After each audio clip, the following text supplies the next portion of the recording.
आरो बे हाबाफारिखौ बेनि थाखाय लादों जे इमिडिएट जोंनि जे प्रस्ताबित जे बर'लेण्ड दाबिनाय जे बर'लेण्ड बेखौ राजनिति भावे इमिडिएट संरैखा खालामनांगौ। मानो होनोब्ला थांनाय 19 तारिखआव नभेम्बर मासनि 19 तारिखआव भारत सरकारनि नखर मन्त्रि मिस्टार राजनाथ सिंह जी बिथांनि दैदेननायावनो आगजुखौ लाफानानै पिपल जयनेशन कमिटि आरो इउपिपिनि माखासे दैदेनगिरिनि गेजेराव जि सावरायमेल जादोंमोन बे सावरायमेलनि गेजेराव राजनाथ सिंह होम मिनिस्टार बिथाङा गावनो जोंनो खोथा होदोंमोन जे डिसेम्बर मासनि सेकेन्ड उइकआवनो आरो सावरायफिनगोन होननानै आरो बिनि अनगायैबो नभेम्बर मासनि 2 तारिखआव एनडीपीपी जों रायलायदों। एनडीपी आरो रन्जन दैमारि ग्रुप आरो एनडीपीपी जों रायलायदों। भारत सरकारनि जि इन्टारनेशनल बिथांमोनजों रायलायदों आरो बिथाङाबो जोंनो खोथा होदों इमिडिएट जोंनि समस्याखौ समाधान खालामनो होगोन होननानै आरो जेब्ला जोङो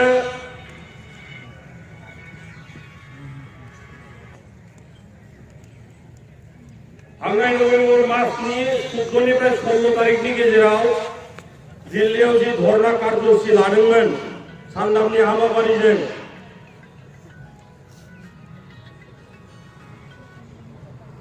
बे सानथामनि हाबाफारिनि गेजेराव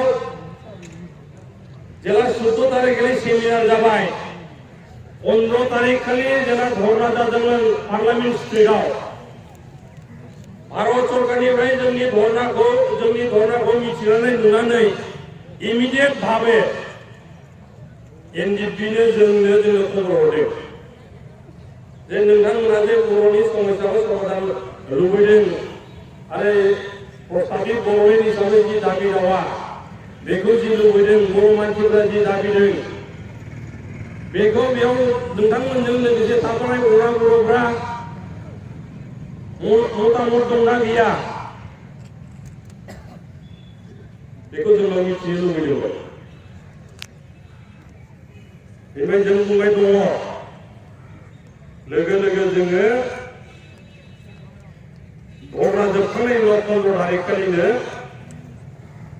12-13 जनजों जोंजों लोगोसे धरनायाव थांफानाय उना बर' बेजों लोगोसे सुसिल दास बिथाङाबो दंमोन।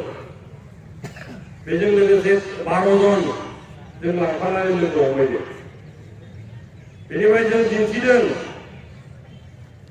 फोरमायदों जे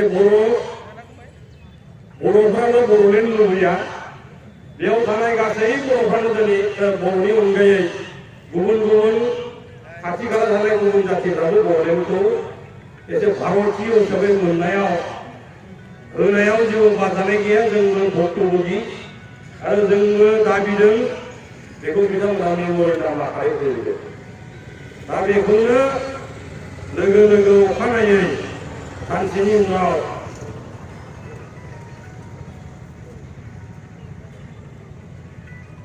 गोबां मिडियाफ्राव फोसावना होबाय जे माने इउपिसि जासिगोन होननानै।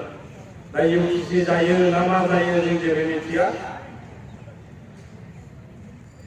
किन्तु जों इउपिसिखौ जों बियाखैबो आरो भारत सरकारा जोंनो होगोन होननानै बुङाखै। किन्तु बेखौ मिडियानि मानसिफ्रासो लिक खालामनानै होनानै प्रसार खालामनानै जोंनि गेजेराव मोनसे दावराव दावसि सृष्टि खालामनायनि मोनसे परिकल्पना। दा जों दिनै मिथिनो हाबाय, नुनो हाबाय जे जोङो आन्दलन जुदि खालामाब्ला, आन्दलन जुदि मुखि जुदि जोंनि जाथिया जुदि होखावाबा, आन्दलन खालामाबा जोंनि समस्याखौ माब्लाबाबो समाधान खालामनाय नङा भारत सरकारा। 14निफ्राय 16 तारिख नभेम्बरनि जि धरना फसिगोन बेयाव लोगो आन्दलननि बिजाव हिसाबै जोंखौ लिंहरदों पिपुल्स जयन्ट एक्सन कमिटि थानाय गुबुन गुबुन संगठननि बर'फोरखौ लेंहरदों मिथिनो नाजादों भारत सरकारा बिनिफ्राय बे धरनानि गेजेरजों माने धरनानि जोबनाय समावनो लोगो दुलाराय बर' फरायसालि आफादनि दैदेननायाव जि गणतान्त्रिक जि मुभमेन्ट दल बेखौ 19 तारिखआव लेंहरदों। अब्ला जों मिथिदों जे भारत सरकारा आन्दलनखौसो मिथिगौ आन्दलन दासो बाध्य खालामनानै जोंजों रायज्लायनो बाध्य जायो। दिनै एनडिपिआ सिक्सफायार खालामनानै दिनै 14 बोसोराव आगान होगासिनो दं। बे 14 बोसोराव जों ओरैनो जिरायनानै थानो हायाखै। जिखुनु खनायावनो जिखुनु जायगायावनो गणतान्त्रिक भावे जेला बर'फ्रा आन्दलन खालामदों। बे आबसुआनो जा पिपुल्स जयन्ट एक्सन कमिटियानो जा बा जिखुनु दल संगठना गणतान्त्रिक भावे आन्दलन जाया माने जों बेयाव नुबाय। शारीरिक भावे देहायै मोनोबो जों बेयाव सहयोग होदों। जेरावनाखि अधिकारनि थाखाय गाबखावदों।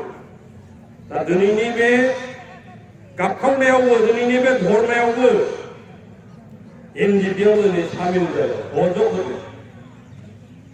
मानोना बे दुलाराय बर' फरायसालिनि दाबि नङा बियो, एनडिपिनि दाबि नङा बियो, पिपुल्स जयन्ट एक्सन कमिटिनि दाबि नङा बे।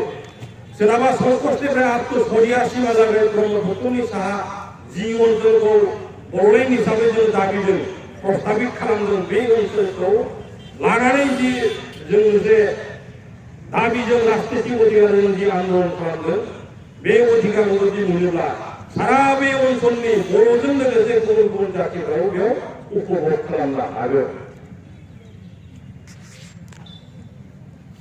दिनै बोराय रायजो राजा नोंथांमोनाबो दिनै सामिल जादों सहयोग जादों आरो बेबायदि आन्दलनखौ जोङो नांगोन। आरो दिनै बे आन्दलननि गेजेरजों जों दिनै फोरमायनो सानदों जे नरेन्द्र मोदी गभर्नमेन्ट राजनाथ सिंह बिथाङा हम मिनिस्टार बिथाङा गावनि खुगाजोंनो खोथा होनाया डिसेम्बर मासनि सेकेन्ड उइकआव रायलायगोन होननानै बुंनाया समय जाबा समाधान खालामनानै होगोन होननाया बेसेबां नोंथाङा फरायबावनो जोंबो बेसेबां प्रतारना खालामबावनो